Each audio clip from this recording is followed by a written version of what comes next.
So hello everyone, स्वागत है आपका फिर से हमारे आज के इस नए लेक्चर में। और आज का हमारा जो सबसे मोस्ट इंपोर्टेंट टॉपिक रहने वाला है चैप्टर 3 का, वह है अर्ध आयु काल। ठीक है ना, अर्ध आयु काल। आज के इस लेक्चर में हम प्रथम कोटि की अभिक्रिया के लिए भी और शून्य कोटि की अभिक्रिया के लिए भी, दोनों के लिए अर्धायु काल ज्ञात करेंगे। ठीक है, अर्धायु काल वैसे डायरेक्ट थ्योरी के हिसाब से नहीं पूछा जाता है, लेकिन इसके बेस पर बेहतरीन बेहतरीन न्यूमेरिकल बनते हैं। इतना इंपॉर्टेंट है कि भैया लगभग हर साल जो न्यूमेरिकल पेपर के अंदर आता है वो इसी से रिलेटेड आता है, इसकी जरूरत जरूर पड़ती है। ठीक है बात। तो चलिए स्टार्ट करते हैं अपना आज का लेक्चर विदाउट टाइम वेस्टिंग। देखिए, अर्धायु काल को पढ़ने से पहले अगर आप कुछ बच्चे ऐसे होंगे जिन्होंने हमारा पिछला लेक्चर नहीं देखा होगा, प्रथम कोटि का अभिक्रिया वाला और शून्य कोटि का अभिक्रिया वाला, मैं फटाफट आपको फॉर्मूला लिखवा देता हूं। जो शून्य कोटि के लिए जो वेग नियतांक का फॉर्मूला आया था वो आया था k बराबर x/t, जहां पे x क्या है, जहां पे अगर मैं x की बात करूं तो x है मेरे पास खर्च होने वाली मात्रा, खर्च होने वाली मात्रा। ठीक है, और t क्या बात है, t है समय सर, किस समय कितना समय इस अभिक्रिया को हुआ होगा उसके लिए। और k क्या है, k है वेग नियतांक। ये शून्य कोटि की अभिक्रिया के लिए है।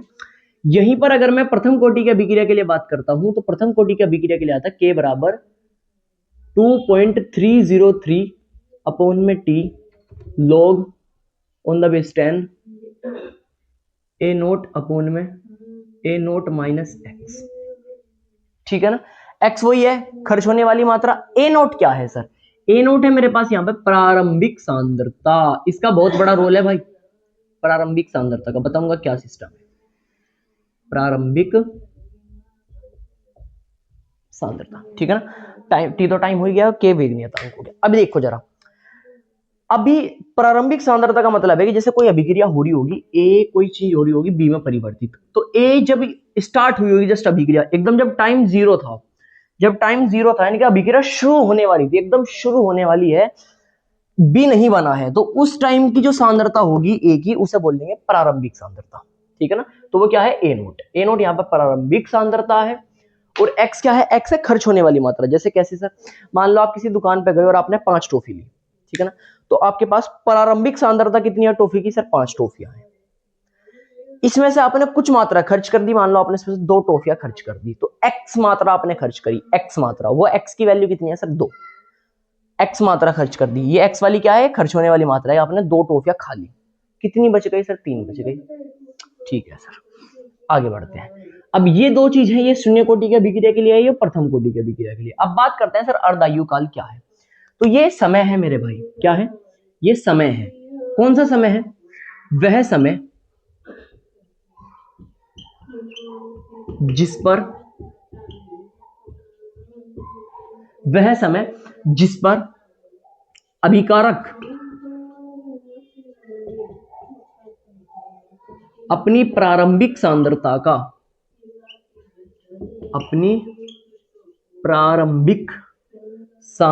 का ये सांद्रता है भाई, आधा खर्च हो जाता है। ये बात, आधा खर्च हो जाता है, इसे टी हाफ से प्रदर्शित करते हैं। आगे लिखना ना, इसे टी हाफ से प्रदर्शित करते हैं। ठीक है ना, इससे प्रदर्शित करते हैं 1/2, यानी कि आधा। अर्ध का मतलब आधा, आयु काल का मतलब समय, यानी कि आधा समय। कौन सा आधा समय, वह समय जिस पर जो अभिकारक है वो अपनी प्रारंभिक सांद्रता का आधा खर्च हो जाता है। देखो कैसे, एग्जाम्पल से ज्यादा समझ आएगा। मान लो कोई अभिक्रिया है ए जो बी में परिवर्तित हो रही है, ठीक है ना, ए से बी बन रहा है। माना मेरे पास ए की जो प्रारंभिक सांद्रता थी, यानी कि ए नोट की जो वैल्यू थी वो 4 मोल थी। कितनी मोल थी, 4 मोल थी। अब कुछ समय बाद, टी समय बाद, मान लो टी 20 मिनट था, कितना था, 20 मिनट था। 20 मिनट बाद जब मैंने देखा तो इसके कितने मोल बचे, सिर्फ 3 मोल बचे। फिर मैंने अगले 5 मिनट में देखा, 25 मिनट पर देखा, 25 मिनट पर देखा तो इसके कितने मोल बचे, ए के कितने मोल बचे, 2 मोल बचे सर, आधे मोल बचे। कितने मोल बचे, 2 मोल बचे। 4 मोल थे, 20 मिनट बाद 3 रह गए, ऐसा मानना मैंने, और 25 मिनट बाद कितने रह गए सर, 2 रह गए। 4 के 2 रह गए, यानी कि आधे खर्च हो गए। सही बात, 4 के कितने रह गए सर? 2 रह गए। कितने खर्च हो गए सर? आधे खर्च हो गए। कितने समय पर? 25 मिनट पर। तो 25 मिनट क्या हो गया? अर्धा यू काल हो गया। आई बात समझ में? 25 मिनट क्या हो गया? अर्धा यू काल। यानी कि वो समय जिस पे कोई अभिकारक अपनी प्रारंभिक सांद्रता का आधा खर्च हो जाता है या फिर आधा रह जाता है। ये बची तो गया आधा, आधा बची तो गया। ऐसे भी लिख सकते हो कि आधा रह जाता है या आधा खर्च हो जाता है, बात एक ही है। बताओ चीज समझ आई क्या? आ गया अर्धायु काल समझ में? इसे टी आप से प्रदर्शित करते हैं। अब 25 मिनट इस अभिक्रिया के लिए अर्धायु काल था। अब बात करते हैं सर किसकी? इनकी, कि इसको लेकर फॉर्मूला कैसे बनाएंगे। ये तो होगी सर चीजें कि हम कैसे समझ सकते थे अर्धायु काल को। फील लिया, फील कि कैसे फील ले सकते हैं कि आखिर अर्धायु काल है क्या, ये फील ले लिया। अब बात करते हैं सर इनके लिए कि हम कैसे निकाल लेंगे। खर्च होने वाली मात्रा, कितना खर्च हो गया? अपनी प्रारंभिक सांद्रता का आधा खर्च हो गया है भाई। किसी भी अभिक्रिया के लिए प्रारंभिक सांद्रता हमने क्या मानी हुई है? ए नोट। और खर्च होने वाली मात्रा कितनी है? एक्स। तो अगर मैं शून्य कोटि के लिए, शून्य कोटि की अभिक्रिया के लिए, शून्य कोटि की अभिक्रिया के लिए, अभिक्रिया के लिए अगर मैं यहां से अर्धायु काल निकाल लूं तो जो टी होगा, टी तो कितना हो जाएगा? 1/2, टी 1/2, क्योंकि समय है वो अर्धायु काल में बदल जाएगा। एक्स की वैल्यू कितनी होगी भाई? एक्स की वैल्यू ए नोट बटे 2 होगी क्या? कैसे सर? एक्स की वैल्यू ए नोट बटे 2 होगी क्या? कैसे सर? ये चीज समझ नहीं आई हमें। देखो मैंने बोला है कि ए नोट अभिक्रिया की प्रारंभिक सांद्रता है। मान लो ये अभिक्रिया है ए जिससे परिवर्तित हो रहा बी में, इस ए की जो पहली सांद्रता है वो ए नोट है। कितनी है? ए नोट है। जब समय होया होगा टी हाफ यानी कि अर्धायु काल हुआ होगा तो डेफिनेटली ए की आधी मात्रा खर्च होगी, आधी मात्रा खर्च होगी, उसे तो अर्धायु काल बोलते हैं। आधी मात्रा खर्च होगी, आधी मात्रा खर्च होगी तो खर्च होने वाली मात्रा कितनी है? ए नोट बटे 2। आधी खर्च होगी तो ए नोट बटे 2 ही तो होगी वो खर्च, बिल्कुल।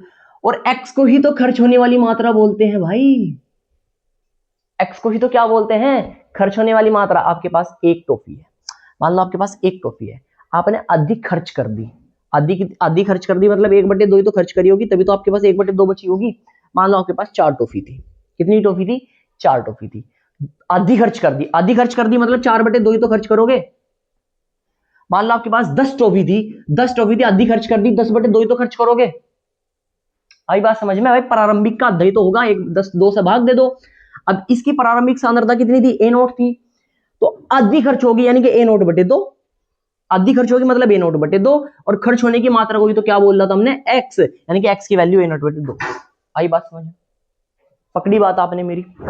एक्स क्या है सर? एक्स है खर्च होने वाली मात्रा। और मात्रा कितनी खर्च हो रही सर? प्रारंभिक सांद्रता की आधी खर्च हो रही। प्रारंभिक सांद्रता कितनी है? ए नोट, इसकी आधी यानी कि 2 से भाग। एक्स की वैल्यू ए नोट बटे 2। ये बात क्लियर? बहुत बढ़िया। अब ये सारी की सारी चीजें यानी कि टी की वैल्यू और एक्स की वैल्यू इस वाले उसमें फॉर्मूले में डाल दो। हमें पता है चूंकि के बराबर होता है एक्स अपॉन टी के, ठीक है ना। और अर्धायु काल पे ये वाली चीज होगी, टी बराबर कितना हो जाएगा? टी हाफ के, और एक्स बराबर कितना हो जाएगा? ए नोट के। तब टी और एक्स के वैल्यू इसमें रखने पर तब क्या वैल्यू बनेगी? के तो जो का त्यों रहेगा, एक्स की वैल्यू ए नोट बटे 2 है, ए नोट बटे 2 है, फिर बटे में आ जाएगा। बटे में क्या है? टी, टी कितना हो गया? टी हाफ, यानी कि टी आधा। अब ये टी आधा किसके जाएगा? मेन बटे के ऊपर। तो यहां से जो फॉर्मूला बनेगा वो बनेगा के बराबर ए नोट बटे 2 टी हाफ। अगर मैं इस टी हाफ को इधर ले जाऊं तो के नीचे आएगा, अगर मैं इस टी हाफ को इधर ले जाऊं तो के नीचे आएगा। तो मैं ऐसे भी तो लिख सकता हूं भाई कि फॉर्मूला ये बना है टी हाफ बराबर ए नोट बटे 2k, ये भी तो मैं लिख सकता हूं। ये आपका शून्य कोटि की अभिक्रिया के लिए अर्धायु काल का सूत्र की स्थापना हो गई। शून्य कोटि की अभिक्रिया के लिए हुई चीज क्लियर? आई चीज समझ में? सारी चीजें, सारा खेल इसका था बस। एक्स क्या है? खर्च होने वाली मात्रा है। और खर्च कितनी हो रही सर? प्रारंभिक सांद्रता की आधी खर्च हो रही, उसे अर्धायु काल बोलते हैं। अर्धायु काल मतलब टी की वैल्यू कितनी हो जाएगी? टी की वैल्यू आधी हो जाएगी, और प्रारंभिक सांद्रता की आधी खर्च हो रही है, यानी कि ए नोट बटे 2। इसमें मान रखा, फटाफट से आ गया। सेम इसमें करना, इसमें मान रखोगे फटाफट से आ जाएगा। निकाल के दिखाऊंगा, टेंशन मत लो। इसे मैं क्या ऐसे लिख सकता हूँ? क्या ये तो पूरा नियतांक है, ये तो नियतांक है, और 2 अपने में एक पूरा नियत नंबर है।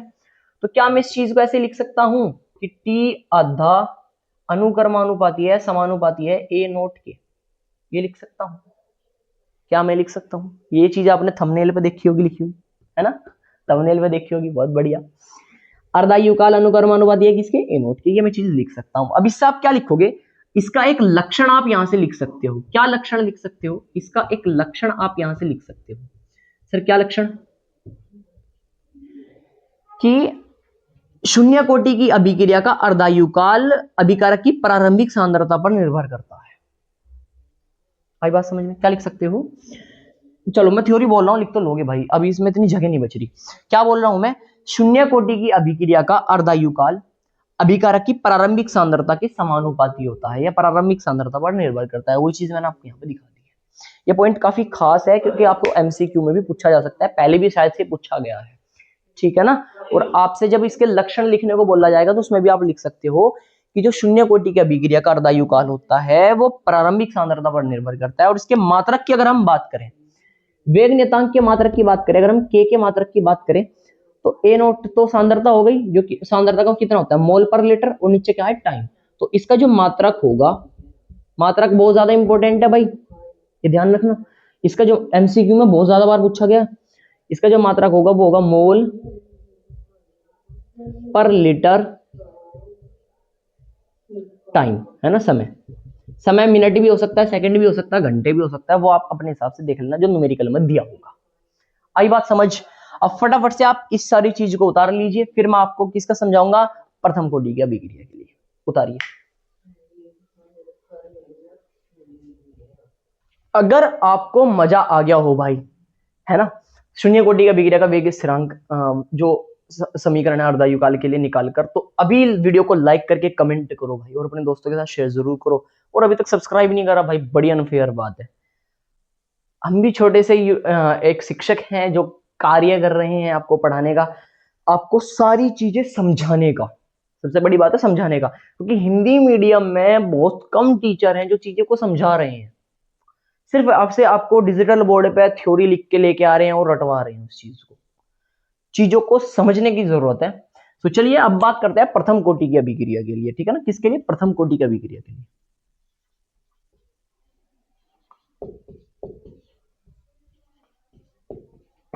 प्रथम कोटि की अभिक्रिया के लिए, ठीक है ना? अब प्रथम कोटि की अभिक्रिया के लिए मेरे को पता है कि भैया जो वेग नियतांक का फॉर्मूला है वो है के बराबर 2.303 अपॉन में टी लॉग ए नोट बटे ए नोट माइनस एक्स। ए नोट पता है आपको प्रारंभिक सांद्रता, एक्स पता है आपको खर्च होने वाली मात्रा है, ठीक है? हमें पता है चूंकि अब मेरे को पता है अर्धायुकाल की बात हो रही, तो टी कितना हो जाएगा? टी आधा हो जाएगा, टी 1/2, है ना? टी हाफ हो जाएगा। और जो एक्स होगी खर्च होने वाली मात्रा हो जाएगी वो ए नोट बटे 2 के। अब ये वाली चीज बताने की जरूरत नहीं है, ठीक है ना? तो खर्च होने वाली मात्रा ही क्या है भाई? प्रारंभिक सांद्रता की आधी रह जाती है, आधी खर्च हो जाती है। खर्च होने वाली मात्रा एक्स है और प्रारंभिक सांद्रता की आधी खर्च होती तो ए नोट बटे 2। सिंपल सी बात है ना? प्रारंभिक सांद्रता का आधा, ठीक है। अब यही वाली वैल्यू इसमें फॉर्मूले में पुट कर दो। जैसे आप ये मान रखोगे तो के बराबर आएगा 2.303 बटे में टी आधा लॉग ए नोट जो का त्यों ए नोट माइनस का एक्स की वैल्यू ए नोट बटे 2 है, ए नोट बटे 2। अब यहां से दो आप एलसीएम लोगे तो दो की गुणा दोनों ए नोट में करोगे, दो ए नोट में से एक ए नोट घटाओगे तो एक ए नोट बचेगा और नीचे दो बचेगा जो का त्यों। नीचे क्या बचेगा? दो जो का त्यों। तो इसे पूरी को अगर मैं लिखता हूं या नीचे लिख देता हूं, फिर मैं आगे वहां कर दूंगा, तो के की वैल्यू यहां से बनेगी 2.303 बटे में टी हाफ लॉग ए नोट बटे 2, ये बचेगी, ठीक है? आपके पास 1 रुपया है, आधा रुपया खर्च होगा, कितना बचेगा? आधा बचेगा। आपके पास 1 रुपया है, आपके पास एक टॉफी है, ए नोट एक टॉफी है, आधी टॉफी खाली, कितनी बचेगी? आधी टॉफी बचेगी, ए नोट बटे 2 बचेगी, ठीक है? सही बात है। बाकी इतना तो मैथ आता होगा कि सर दो एलसीएम लेंगे तो और दो ए नोट हो जाएगा, दो ए नोट में से ए नोट घटाएंगे तो ए नोट बचेगा, नीचे 2 आ जाएगा। इतना तो मैथ आता होगा सभी से, ठीक है सर? ये 2 पूरा का पूरा ऊपर चला जाएगा, ए नोट से ए नोट कट जाएगा तो लॉग 2 आ जाएगा। कितना आ जाएगा? लॉग 2। तो इस आगे अगर मैं लिखता हूं यहां से तो ये वैल्यू बनेगी के बराबर 2.303 बटे में टी हाफ और ये कितना होगा, log 2, log 2। अब log 2 का मान आपको याद होना बहुत जरूरी है। log 2 का मान होता है 0.3010, ये याद कर लीजिए, शायद आपको पेपर में भी ना मिले भाई, है ना, log 2 की वैल्यू ना मिल पाए। इसके अलावा 4 की, 5 की, 3 की, ये सबकी पेपर में मिल जाती है, 10 की, 15 की, सबकी मिल जाती है। log 2 की आप याद रखिए कि 0.3010 होता है। जैसे इसका मान मैं यहाँ पर रखूंगा तो k बराबर आ जाएगा 2.303 गुना 0.3010। log 2 का मान रख दिया 0.3010, नीचे कितना आ जाएगा, टी हाफ। और जैसे ही आप इसकी गुणा इसमें करोगे तो आंसर आएगा 0.693 बटे में कितना आ जाएगा, टी हाफ। कितना आ जाएगा, टी हाफ। अब ये k की वैल्यू है, यानी कि ये फॉर्मूला बन गया मेरे पास। यहाँ से टी हाफ को अगर मैं इधर लेके आऊं तो k नीचे चला जाएगा, तो ये आ जाएगा अर्धायु काल बराबर 0.693 बटे k। ये आपका किसका आ गया, प्रथम कोटि की अभिक्रिया के लिए। और प्रथम कोटि की अभिक्रिया में अगर आपको मैं देखूं तो जो अर्धायु काल है वो प्रारंभिक सांद्रता पर निर्भर नहीं करता। यही चीज मैं आपको शून्य कोटि में बता रहा था। शून्य कोटि में जब हम इधर अर्धायु काल की वैल्यू निकाल लेते तो उधर ए नोट आया था ऊपर, नीचे 2k आया था, ठीक है ना। लेकिन इसमें कहीं भी ए नोट नहीं है, तो मतलब प्रथम को, इसका लक्षण अगर आपको लिखना हो तो इसका लक्षण क्या लिखोगे कि प्रथम कोटि की अभिक्रिया का अर्धायु काल अभिकारक की प्रारंभिक सांद्रता पर निर्भर नहीं करता, क्योंकि यहां पे है ही नहीं प्रारंभिक सांद्रता। किस पर निर्भर करता है सर, सिर्फ वेग नियतांक पर निर्भर करता है। और कैसे होता है, व्युत्क्रमानुपाती होता है। कैसे होता है, व्युत्क्रमानुपाती होता है। अब ये वाला फॉर्मूला आपने हमारे थंबनेल पर देखा होगा, है ना, जिसको देखकर आप आए होंगे। ठीक है सर, बहुत बढ़िया। क्या यहां से मैं इसका मात्रक लिख सकता हूं के का, बिल्कुल इसका मात्रक लिख सकता हूं के का। ये तो पूरी एक नियत मान हो गया, इसका तो कोई मात्रक नहीं होना। बटे में टाइम आया हुआ है, और टाइम का मात्रक क्या होता है, ये तो अगर मिनट में दिया हो तो मिनट, सेकंड में दिया हो तो सेकंड, और अगर घंटों में दिया तो घंटे, है ना, समय का तो मात्रक ही होता है। तो अगर यहां से इसका मात्रक आपको लिखना हो तो इसका मात्रक हो जाएगा समय इनवर्स। समय इनवर्स यानी कि मिनट इनवर्स, घंटा इनवर्स, सेकंड इनवर्स, चाहे में भी आपको दे रखा हो, ये इसका मात्रक हो जाएगा। फिर से बोल रहा हूं, मात्रक एमसीक्यू में आएगा पेपर के अंदर, 100% स्टार लगा लो। 2027 में, 2027 के सेट में, पेपर में एमसीक्यू में क्वेश्चन जरूर आएगा, चाहे वो शून्य कोटि की अभिक्रिया का मात्रक पूछा जाए या आपसे वो प्रथम कोटि की अभिक्रिया का मात्रक पूछा जाए, पूछा जरूर जाएगा। ये मेरी भविष्यवाणी है, ठीक है ना। एक एमसीक्यू, एक नंबर का हो गया भाई यहां से आपका।